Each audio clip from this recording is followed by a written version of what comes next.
Hello everyone, this is Phil Spawn with another presentation for you, this time for cybersecurity, law, and ethics. And today I will be covering case 3, which covers IBM Watson. Now, the University of Texas has a cancer center.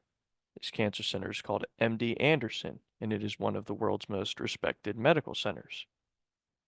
Now, in 2012, MD Anderson collaborated with IBM to create the Oncology Expert Advisor, which is a machine learning system employing the IBM Watson cognitive computing program. Now, the Oncology Expert Advisor, which I'll be referring to as OEA, was designed to learn from MD Anderson's vast database of medical records and uh, excuse me, patient treatment procedures and their medical research as well. And it was made to glean patterns from it and then use those patterns to make suggestions to improve individual patient cancer care. Now, to get down to business here, the OEA pilot project was initially focused on treating leukemia. However, it was refocused on lung cancer because there was an apparent lack of progress in its development. And in 2015, they performed an audit, which found that the OEA was able to suggest the same treatment plan as MD Anderson's physicians in 90% of select cases. Now, in those 90% of select cases, the doctors wanted to see how the OEA came to conclusions. So, IBM developed a visualization tool called Watson Paths, but it was not very user-friendly. So doctors probably got really angry at it because a lot of them aren't very techy. Now, the hospital decided to replace its electronics record system in 2016, which basically uprooted the whole project because their database was, the old database would have been outdated, and then they had trouble integrating it into the new systems, the OEA that is. And after 5 years and $62 million, the OEA had not achieved MD Anderson's desired results and was deemed unsatisfactory. Consequently, MD Anderson abandoned the OEA project and has severed ties with IBM. If you go on Google and look it up, there's like nothing past 2017, so it seems that it was swept under the rug. Now, some critical thinking questions for you. As noted in the case, the OEA pilot system was tested in 2015 and was able to suggest that the same treatment plan as MD Anderson's physicians on 90% of select cases. Should MD Anderson accept this degree of accuracy, and how should it determine an acceptable level of accuracy for such a system? Now, personally, I think that it depends on how much control the artificial intelligence has. I don't think it should be able to make decisions without a doctor being able to override it because the case 3 article said that MD Anderson treats about 100,000 patients per year. Now, 90% of 100,000 people leaves 10,000 people sore out of luck. So that's a big chunk of people, and I know I wouldn't want to rely solely on an artificial intelligence with only 90% accuracy.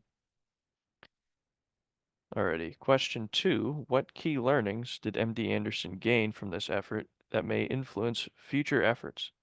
Now, it seems that MD Anderson has abandoned artificial intelligence for now. I think that they learned that in its current state and with the crazy schedule of a hospital and their operations and everything, it's not really practical to utilize artificial intelligence right now, unless they could come up with a better way to do it because obviously there was a lot of mismanagement and there's a lot of dissatisfaction with the current program. So I just think they got tired of it and moved on, to be honest.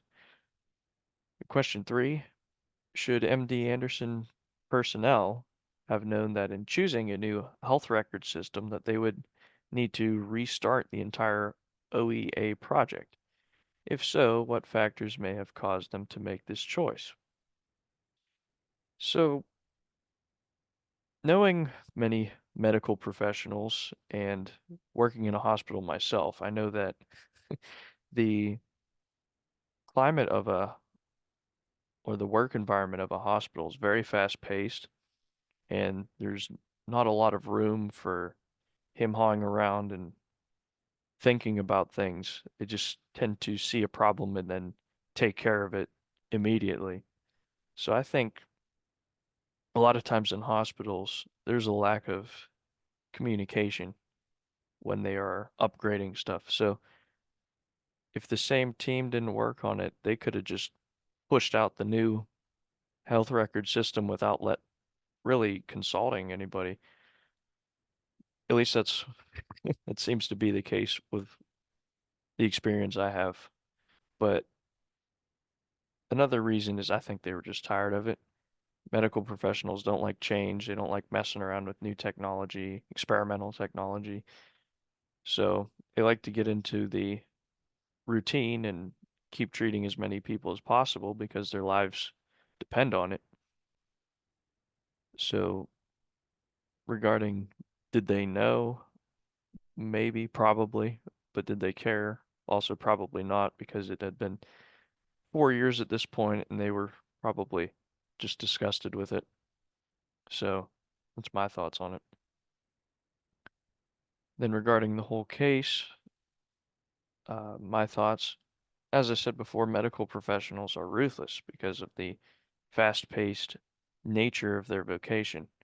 And they also struggle with change because they want to get into a routine to make it fast and easy and efficient so that they can treat as many patients as possible.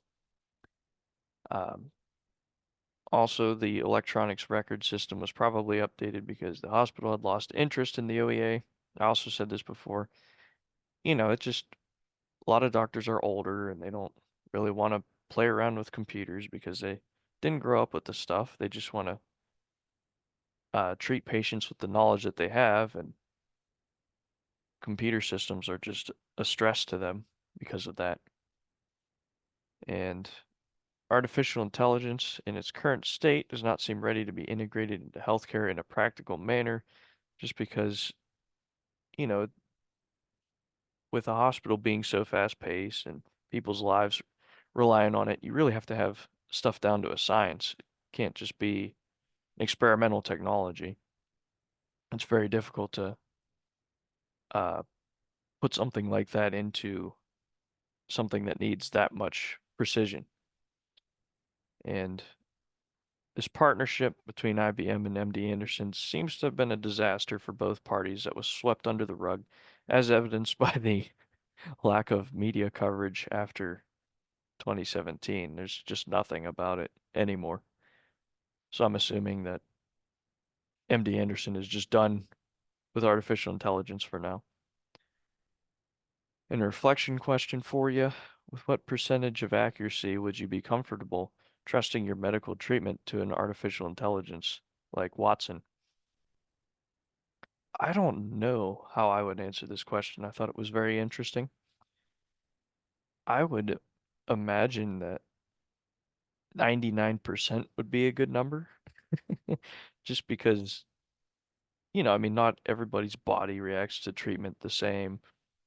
And there's some things that doctors are just better at, because they've seen things before and know what to look for and everything. And artificial intelligence lacks the reasoning to do that, at least in its current state.